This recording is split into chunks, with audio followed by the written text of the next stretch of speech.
Someone could start loading and accidentally not put a round down the barrel.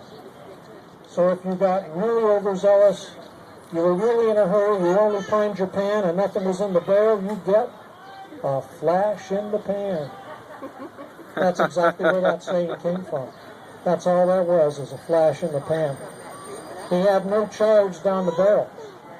He got a little over-eager, wasn't paying attention, and when he loaded that puppy, he just put stuff in the pan. Another saying is going off half-cocked.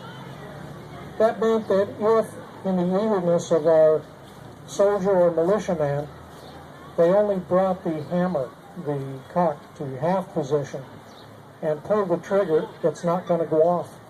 So he went off half-cocked. Even if it did, there's some mechanical malfunction, the darn thing wouldn't develop enough spark. And in that case, that was a full load. That's how they did that. Okay, Cassandra. So the culture rule, in those days, they wore leather shoes, and they didn't look like shoes that we have today. There was no left shoe or right shoe. They were just shoes. They were on a straight last. You put those on your feet, you walked around until your feet got broke in, I guess. But they were a straight-lasted shoe. Pop a little like this, big time. If you were going to be a member of the militia, or you volunteered for the Continental Army, you were required to have more than a few things.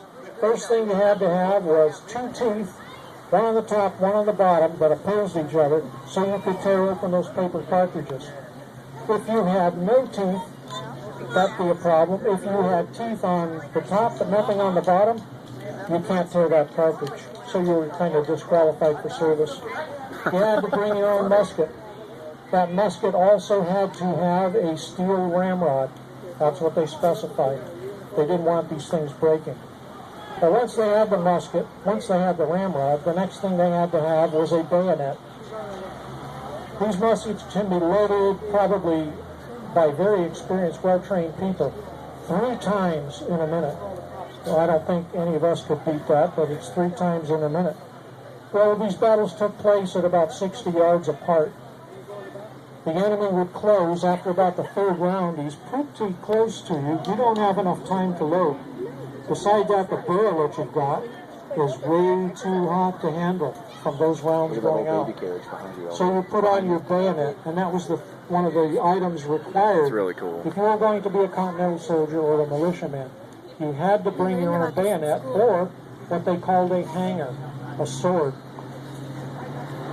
Once those troops got very close, you couldn't load anymore. You had to put on the bayonet and you had to charge those people and do your best to slide that bayonet into an opposing soldier. It was a pretty scary thing. It doesn't have a flat blade. It's triangular in shape. Could really make a mess out of things. And that's one of the things they required and often did. That will just about conclude our firing demonstration for right now. I guess we'll do it again. We'll do this by the numbers. Handle, cartridge. This, by the way, is also the Steuben drill. Count von Steuben, who trained American soldiers. This is cool. Prime, pan. Are you going to shoot it? I'm going to plug my ears. Load, cartridge.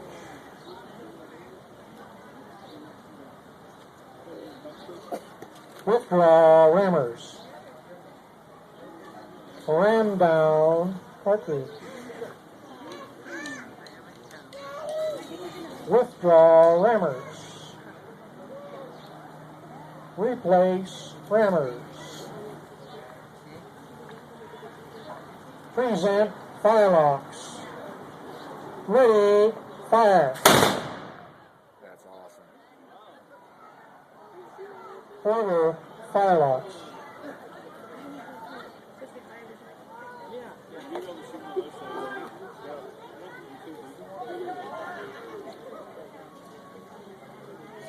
Handle, cartridge.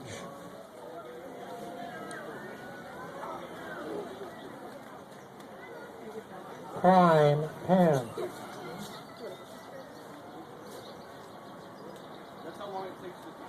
Load cartridge.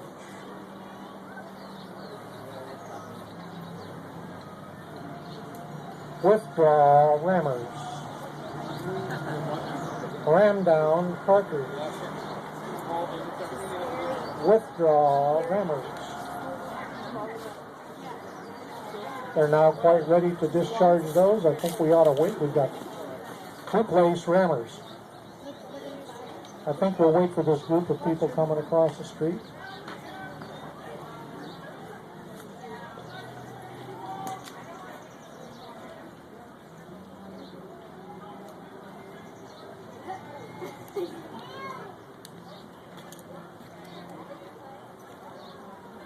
Present fire locks. Ready, fire. And that's how it's done.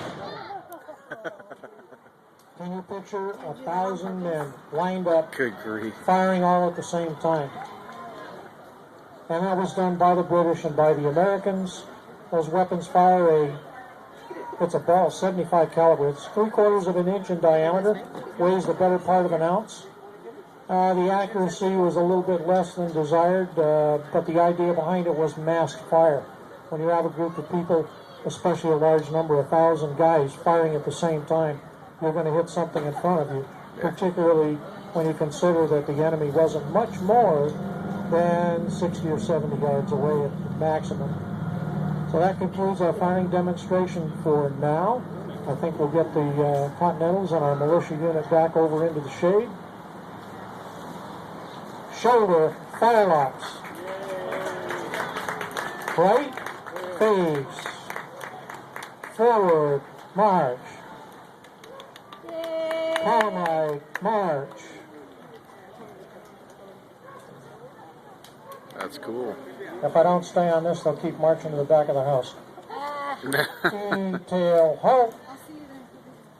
Fall out.